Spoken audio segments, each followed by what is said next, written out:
Johnny Sandhya சீரியல்ல இப்போ ஒரு எக்ஸ்ட்ரானரியான எபிசோட் வந்திருக்குன்னே சொல்லலாம். மிஸ் பண்ணாம ஃபுல்லோடையும் கேளுங்க. இந்த வீடியோ பிடிச்சிருந்துச்சுன்னா லைக் பண்ணி நம்ம சேனல் கண்டினியூவா ஆதரவு தாங்க.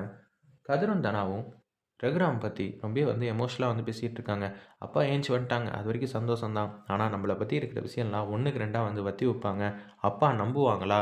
பக்கத்துல இருந்து நம்பலாம் சொல்ல முடியாது. ஜானகி அத்தை என்னதான் நமக்காக பேசினாலும் அவங்க 2 பேருக்குள்ள தான் சண்டையும் சச்சரவும் வந்துகிட்டே இருக்குங்கிற மாரி சொல்லும்போது, ஆமா, அம்மாவால என்ன பண்ண முடியும்? இந்த பக்கமும் பேசியாகணும், அந்த பக்கமும் பேசியாகணும்.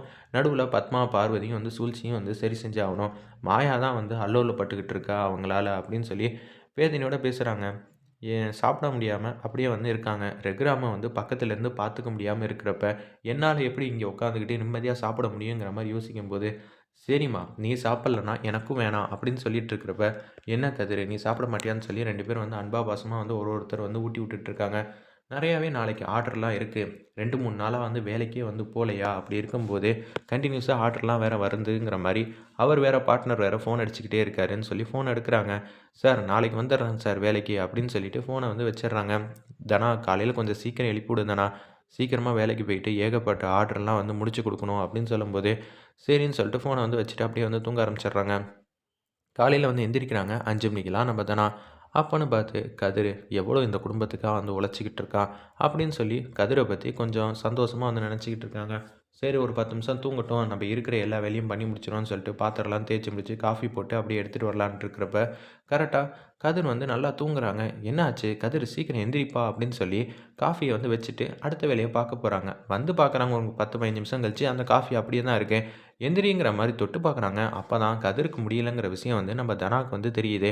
இப்பன்னு பார்த்து கதிரு நம்பிக்கைய இழந்துருவானே! இவ்ளோ வேலையெல்லாம் இருக்கு. கன்டினியூஸா 3, 4 நாள் லீவ் போட்டானா, நம்ப கம்பெனி எப்படி டெவலப் ஆகும்? அப்படின்னு சொல்லிட்டு இருக்கிறப்ப, கதிருக்கு ஃபோன் வந்துகிட்டே இருக்கு. இப்ப என்ன பண்ணலாம்? அப்படின்னு சொல்லி யோசிச்சுட்டே இருக்காங்க அந்த இடத்துல. நம்ப தானா அப்பன்னு பார்த்து ஃபோன் அட்டெண்ட் பண்ணோனே, "சார் இன்னைக்கு ஏகப்பட்ட ஆர்டர்லாம் இருக்கு சார். ஒரு 50, 50 ஆர்டர் டெலிவரி பண்ண வேண்டியது இருக்கு." அப்படின்னு சொன்னோனே, சரி வேற வழியே இல்ல. நம்பளே களத்துல இறங்க வேண்டியது தான். "கதிர் நீ இங்கேயே இருப்பா. உனக்கு தேவையானது எல்லாத்தையும் நான் ரெடி பண்றேன்னு" சொல்லிட்டு அந்த இடத்துல கதிருக்கு என்னென்ன தேவையோ அதெல்லாம் ரெடி பண்றாங்க. அப்படியே சாப்பாடு கதிருக்கு ஊட்டி விடுறாங்க. "தனா, நீ என் பக்கத்திலேயே இருக்கியா?" "ஆமாம்மா, நான் உன் பக்கத்திலேயே தான் இருக்க போறேன். எங்கேயும் போல" அப்படின்னு சொல்லிட்டு அந்த இடத்துல சாப்பாடுலாம் ஊட்டி விட்டுட்டு அப்படியே வெளியில வராங்க. வெளில வந்தோனே கதிரோட யூனிஃபார்ம் இருக்குல்ல, அத மாட்டிக்கிறாங்க நம்ம தனா. ரகுராமுக்கு கேஷுவலா எந்திரிக்கிறாங்க. ஏந்திச்ச உடனே, "ஏங்க நல்லா இருக்கீங்களா?" "நான் ரொம்ப நல்லா இருக்கேன்ம்மா. நீங்கலாம் இருக்கிறப்ப எனக்கு என்னங்கிற" மாரி சொல்லிட்டு அப்படியே யோசிச்சுட்டே இருக்காங்க. "வேலைக்கெல்லாம் நெறையா வேண்டியிருக்கு." "சிவராமா, அண்ணே எதுக்குண்ணே எப்ப பார்த்தாலும் வேலை வேலைங்கிற? பேசாம உட்கார மாட்டியா?" "நான் எப்போதும் உழைச்சுக்கிட்டே இருப்பேன்ப்பா. ஒரு நாள் கூட உழைக்காம வீட்ல உட்காந்துட்டு இருந்தேன்னா, எனக்கு சுத்தமா ஒரு நாளே போகாது. இன்னொன்னு நான் ஆக்டிவா இருக்கணும்னா, நான் வெளியில எங்கேயாவது போயிட்டு வந்தா தான் நிம்மதியா இருக்கும்." ரகுராம் சொல்றதும் கரெக்ட்டு தான். வெளியில போயிட்டு வந்துட்டோம் அப்படின்னு சொல்லி நம்ம மனோரமா பாட்டியும் சொல்லிடுறாங்க. "சிவராமா, நீ தான் பக்கத்துல இருக்கல்லப்பா. அப்புறம் என்ன? அண்ணன பத்திரமா பார்த்துக்க மாட்டியா என்ன?" அப்படின்னு சொன்னோனே, கார் எடுத்துட்டு அவங்க பாட்டுக்கும் போறாங்க. அப்பன்னு பார்த்து வண்டியிலேருந்து எல்லாம் கதிரோட ஆஃபீஸ்ல தானே இருக்கு. அந்த வண்டி எடுக்கலான்னு சொல்லிட்டு நடந்து போய்க்கிட்டே இருக்காங்க அந்த இடத்துல. "என்னது இன்னமும் கதிர் வரலன்னா என்ன பண்றது?" அப்படின்னு சொல்லி யோசிச்சுட்டு கதிரோட பார்ட்னர் யோசிச்சுட்டு இருக்காங்க. அவங்களுக்கு கீழ இருக்கிற மேனேஜர்லேருந்து, "அவர் ஓனர் ஆயிட்டார்ல, அதனால இப்படி நெனச்சிட்டு இருக்காரா? என்ன ஏதுன்னு தெரியலையே! கதிர் வேல பார்த்தா தானே, வேல பார்த்த மாரியே இருக்கும். 2 நாள் லீவ் வேணும்னாப்ல அவங்க மாமனாருக்கு முடியலன்னு சொல்லிட்டு, இப்ப தான் மாமனார் வீட்டுக்கு போயிட்டாங்களே!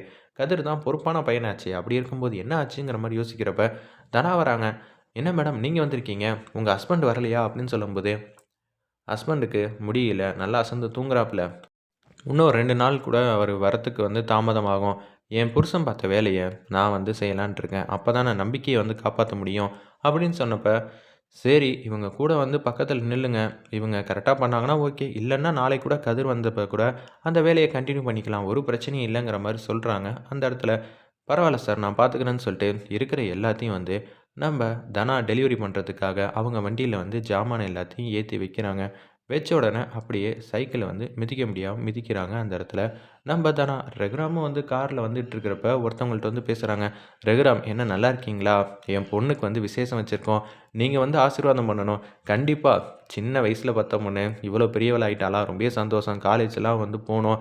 அதுக்கு ஆக வேண்டிய செலவு எல்லாத்தையும் நாங்களே பார்த்துக்கிறோம்." அப்படின்னு சொல்லும்போது, "அது உங்க பொண்ணு ரகுராம். நீங்க எவ்வளோ வேணாலும் செய்யலாங்கிற" மாரி சொல்லிட்டு, அந்த இடத்துல அவங்க பாட்டுக்கும் போறாங்க. ஆனா, உரிமையா பெத்த பொண்ணுக்கு செய்றதே பெரிய விஷயம். நீ எப்படின்னா எல்லாத்தையும் அள்ளி அள்ளி குடுக்குறதுக்குலாம் ஒரு பெரிய மனசு வரணுங்கிற மாரி யோசிக்கும்போது, நீங்கள் சொல்கிறதெல்லாம் கரெக்டு தான். என் பொண்ணு தான் என் பேச்சை வந்து கேட்க மாட்டேங்கிறா. அண்ணே விடுண்ணே, தனா ரொம்பவே பாவண்ணே. உன் மேலே அளவு கடந்த அன்பு பாசம் வச்சுருக்கா.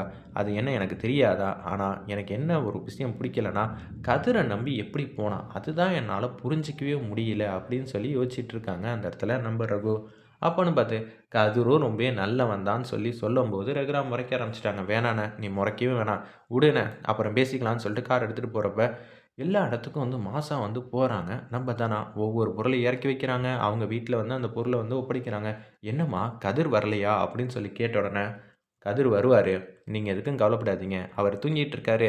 முடியல. அதனால தான். அந்த வேலையெல்லாம் நான் பார்த்தா என் புருஷனுக்கு வந்து நம்பிக்கை கூடும்ல. பரவாயில்லம்மா. இந்த காலத்துல இப்படி ஒரு பொண்ணா? எனக்கு ரொம்ப ஆச்சரியமா இருக்குங்கிற மாரி அந்த இடத்துல வந்து யோசிச்சுட்டு இருக்காங்க. ஊர் ஜனங்க எல்லாரும் சந்தோஷமா வந்து எல்லா வேலையும் வந்து பார்த்துக்கிட்டே இருக்காங்க. எதார்த்தமா "வண்டிய நிப்பாட்டுப்பா" அப்படின்னு சொல்லி ரகுராம் வந்து சொல்றாங்க. "ஏன் என்னாச்சு? பாத்தியா? என் பொண்ண தனாவ பத்தி இப்ப தான் சந்தோஷமா பேசினேன். அதுக்குள்ளேயே அந்த கதிருக்கு மேல எனக்கு கோவம் வந்து அதிகமாயிடுச்சு. என்னண்ண சொல்ற? பாரு தனாவ" அப்படின்னு சொல்லும்போது கார விட்டு இறங்கி 2 பேரும் நிக்கிறாங்க. இப்படி இருந்தா, நான் கோவப்படாம என்ன பண்ணுவேன்?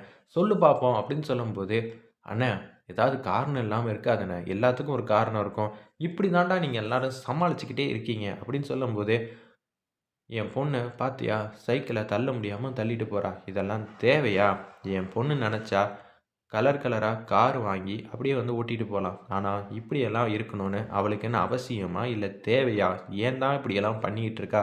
அவளும் கஷ்டப்பட்டு, அதனால எனக்கும் வந்து கஷ்டமா இருக்குங்கிற மாரி யோசிச்சுட்டு இருக்காங்க. சைலன்ட்டா அவ பின்னாடியே வந்து போவோன்னு சொல்லிட்டு கார் எடுக்குறாங்க. அப்படியே வந்து பின்னாடியே வந்து தனா பின்னாடியே வந்து போய்க்கிட்டே இருக்காங்க. அங்க இருக்கிறவங்கள்ட்ட வந்து பேசுறாங்க நம்ம ரகுராம். "நீங்க என்ன பண்றீங்கன்னா, முடியலன்னா சைக்கிள வந்து தள்ளி விடுங்க" அப்படின்னு சொன்னேன். "என்னம்மா இந்த பொருள் தானம்மா, நானே வந்து எடுத்து வைக்கிறேன்னு" சொல்லிட்டு அந்த இடத்துல ஒருத்தர் வந்து எடுத்து வைக்கிறாரு. போறாப்புல. "நான் கதிரோட க்ளோஸ் ஃப்ரெண்டும்மா. இது கூட செய்யலன்னா எப்படிங்கிற" மாரி அன்பா பாசமா வந்து பேச ஆரம்பிச்சுட்டாங்க. ரொம்பவே வந்து சந்தோஷம்ண்ணா அப்படின்னு சொன்னோனே, வெயிட்டெல்லாம் பாரம்லாம் கம்மியாயிடுச்சு. சைக்கிள வந்து ஓட்டுறதுக்கு இப்ப ஈஸியா இருக்குண்ணா. நானே பார்த்துக்கிறேங்கிற மாரி சொல்லிட்டு இருக்கிறப்ப, தன்னோட பொண்ணுக்கு வரக்கூடிய கஷ்டத்த தான் கஷ்டமா நெனச்சு, ரகுராம் நான் உதவி செஞ்சா தப்பாயிடும்னு சொல்லிட்டு 3வது மனுஷங்க மூலியமா உதவிய வந்து சூப்பரா செய்றாங்க. "என்னண்ணே நீ உன் மனசு வந்து ரொம்பயே சந்தோஷமா வந்து எல்லாருக்கும் உதவி செய்ற. தனாவையும் ஏத்துக்கிற. ஆனா, ஏய் எத பத்தியும் பேசாத. இதெல்லாம் நெனச்சு நான் ஆனந்தத்துல உதவி செய்றேன்னு நெனைக்கிறியா? இன்னமும் கதிர் மேல எனக்கு வெறுப்பு தான் அதிகமாவுது. இதெல்லாம் சொன்னா உனக்கு புரியாதுப்பா. நீயும் என் ஸ்தானத்துல வந்து பார்த்தா தான் உனக்கு தெரியுங்கிற" மாரி அந்த இடத்துல ரகுராம் வந்து சொல்லிக்கிட்டே இருக்காங்க. எப்படியோ கதிர் எந்திரிக்கிறதுக்குள்ள எல்லா வேலையும் முடிச்சாச்சு ஆல்மோஸ்ட். நம்ம வந்து இந்த வண்டியெல்லாம் கம்பெனியில விட்டுட்டு வேண்டியதான் அப்படின்னு சொல்லிட்டு, அப்படியே சைக்கிள வந்து மிதிச்சுட்டு அப்படியே போயிட்டே இருக்காங்க. வேற லெவல்ல மாஸா இருந்துச்சுன்னே சொல்லலாம். புருஷனுக்காக எப்படியெல்லாம் பார்த்து பார்த்து உதவி செய்றாங்க நம்ம தனா.